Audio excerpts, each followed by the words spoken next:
આખું આ 10 મણ ઘઉંનું લખ્યું. પછી કે હળદર 2 કિલો, એમાં 1 કિલો આપણે સેલમ હળદર લેવાની અને 1 કિલો મૂળા હળદર લેવાની, આખી હળદર લેવાની અને પછી ઘંટીમાં જઈને દળાવવાની. સેલમ હળદર જેવી હોય અને પેલી હળદર કઈ જેવી હોય? એ બે સારી જ હોય, એના જુદા જુદા પ્રકાર હોય હળદરના. આખી હળદરના તાન ઘંટીમાં જ દળાવવા જઈએ હે ને. તો બીજો ચો દળાવવાનું તાન? ઘાણી ઘંટી જ કહેવાય ને, તાણ શું કહેવાય. દુકાને હોય અત્યારે વેપારીઓને ત્યાં આપણા ખેડૂતોને ત્યાં મળતી હોય, વેપારીઓને ખેડૂતોને ત્યાં મળતી હોય. બરોબર. આ સેલમ હળદર, હળદરના જુદા જુદા પ્રકાર હોય. રાજા હળદર હોય, મૂળા હળદર હોય, સેલમ હળદર હોય. હા, આ તા પપ્પા હે ને એ લગભગ કિલો કે 1.5 કિલો લાયા છે. જો આ વચ્ચે ભાગ હે ને આવો, આ તોડિયાનો વચ્ચે ભાગ આવો આવે ને વધારે આ લાલ જેવો કેસરી જેવો, તે વધારે સારી. કોના કલાક તડકામાં સૂકવી અને પછી હે ને તે ઘરઘંટી ના આવે એમાં દળાઈ દેવાની. પપ્પા દર વર્ષે જો બધા મસાલા દળાવા. હા, એમ દળાઈ દઈશું પછી ભરી દઈશું. આ હળદર પપ્પા છે ને દળાવી નહીં લઈ આવ્યા. હા, શુદ્ધ ભાષા. હા, શુદ્ધ ભાષા. આ જુઓ આ હળદર હોય ને પછી દળાઈને લઈને આવે ને એટલે પછી આ રીતે ચાળી દેવાની. અત્યારે મસાલા દળવાની ઘંટીઓ હોય ને એમાં દળતા જ હોય. ઓને તો મોવાનું ના હોય ને? ના, અને મોવાનું ના હોય, આ સીધું ચાળી ભરી દેવાની હોય. હા, ખાસો કચરો નાખે.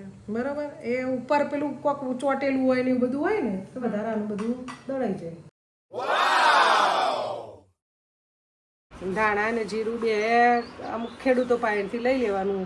આખું જે વાયુ હોય ને અત્યારે સિઝન હોય, ઉનાળાની સિઝન હોય એટલે ધાણા જીરું બે મળે. એટલે આ પૂછપરછ કરવાની. તે કોઈ વાયેલું હોય તો 2 કિલો જીરું ને 1 કિલો ધોણા. હા, પણ આ ધોણી હે. હા, આ ધોણી હે અને આ ધોણી હોય ને એ થોડીક વધારે આમ લીલાશ પડતી હોય અને એની સુગંધ વધારે આવે. ધોણા ને ધોણી બે આવે પણ આ ધોણી. એટલે ફરક ખાલી એટલું જ કે કલરમાં. કલર ને સુગંધ. સુગંધ મસ્ત આવે ને. આપણે ખાસ કરીને ધોણા જીરું નાખીએ એટલે આપણને સુગંધ વધારે ગમતી હોય એમ. એટલે આ ધોણા જીરું બનાવવાનું. હા, આ ધોણા જીરું બનાવવા માટે આ 1.5 કિલો ધોણી લાયા હતા પપ્પા. આ તો બજારમાંથી લાયા, ખેડૂતોને ત્યાંથી લે ને તો મળી રહે તમને. આમ તો ઘંટીમાં દળાઈએ પણ ઘેરે દળાય. હા ને ત્યાં ધોણા 2 વાટકા ધોણા અને 1 વાટકો જીરું. પછી એવું લાગે કે થોડું પ્રમાણ ધોણાનું વધારવું હોય તો 3 લઈ લેવાના, પછી હલાવી દેવાનું અને મિક્સ કરી અને પછી ધોણા જીરું દળી નાખવાનું.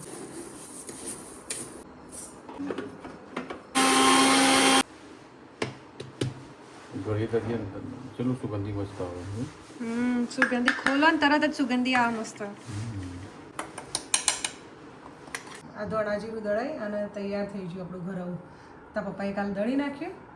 સુગંધી તો જબરજસ્ત આવે. એક દિવસ આમ થોડું રહેવા દીધું બહાર એટલે ગરમા ગરમ ના ભરાય એમ. એટલે ઠંડુ થયું એટલે હવે આ ભરી દઈએ. લગભગ 2.5-3 કિલો જેટલું તૈયાર.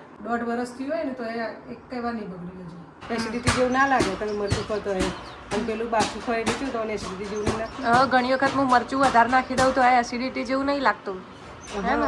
એટલે આ મરચાથી આપણે એવું ના લાગે. અને પેલું શી ખબર હું આવો અંદર એ જ નહીં ખબર પડતી. તો તૈયાર લાવીએ ને એમાં એવું થાય. કચરો નીકળી થોડી રજે હોય થોડી કાઢ નાખીએ. કરી નથી તો આ ખડાઈ આખા ગોગડા હોય પછી આના ને કચરા ખોયણીમાં વાટી નાખવાના. ખોયણીમાં ના વટાય ને, મોટી પેલી લોખંડની ખોયણી હોય ને તો વટાઈ જાય. પણ એવી ના હોય ને તો એક કપડું લેવાનું અને એ કપડાનું અંદર આ 2-3 ગોગડા નાખી દેવાના અને પછી પારાથી ટીપી નાખવાનું એટલે અધ કચરું ખંડાઈ જાય. એના પછી મિક્સરમાં દળી દેવાની. આ એકવાર બધું પ્રોસેસ કરીને મૂકવાનું. વરસ આખું હાથ અને એક આખો ડબ્બો ભરાઈ જાય. ડબ્બો નહીં પણ એક આખી કાચની પેલી કિલોની આવે ને એ બેની આખી દળી જાય. આ તો અત્યારે હે ને તે આપણે દળી દીધેલી એક તો અને આ થોડીક લાયેલા છે એટલે આ લાયેલા છે પાછી પેલી એક જ દઈશું. અત્યારે હવે ભરી દઈએ.